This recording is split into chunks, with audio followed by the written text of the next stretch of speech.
the department in the end of 2021 after 5 years of service, and people ask me all the time, what do you think about the Tyre Nichols incident moving forward? And there are some points that I want to point out after watching the video and kind of seeing what's been going on in Memphis that I think will be really interesting to you. So 2 of the 5 officers I did patrol with personally and did have a personal relationship with 2 of the 5. So I'm going to be talking from a personal standpoint and from a standpoint as a former Memphis police officer and what I see moving forward.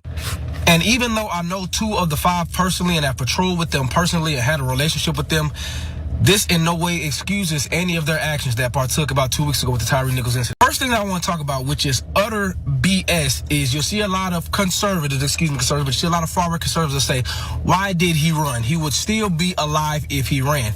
That's not a guarantee. So the first thing that came out was that this all started because this was a reckless driving, but now the chief of the department is saying that there is no evidence of reckless driving, which means you can't say that if he never ran that he would still be alive when the stop was illegal in the first place.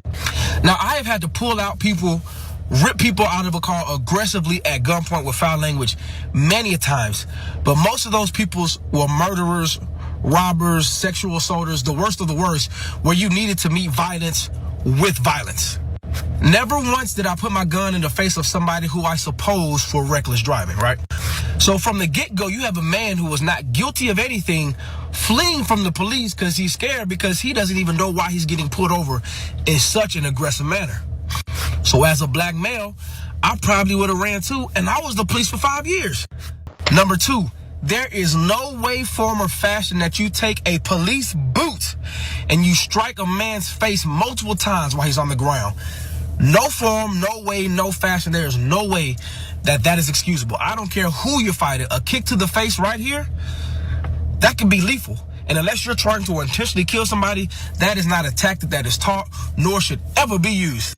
Number 3, if you are a police officer, I don't care how cool you are, people, you never, ever, ever let your fellow officer do anything that you wouldn't let be done to you.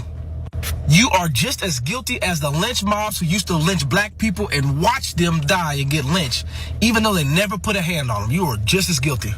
And my last point, everybody from the beaters to the paramedics to the regular officers on the scene that stood there and watched is going to lose their job and should, because once you look at somebody, no matter what crime they did, and you take the human out of them, you have now also lost your humanity and now your freedom.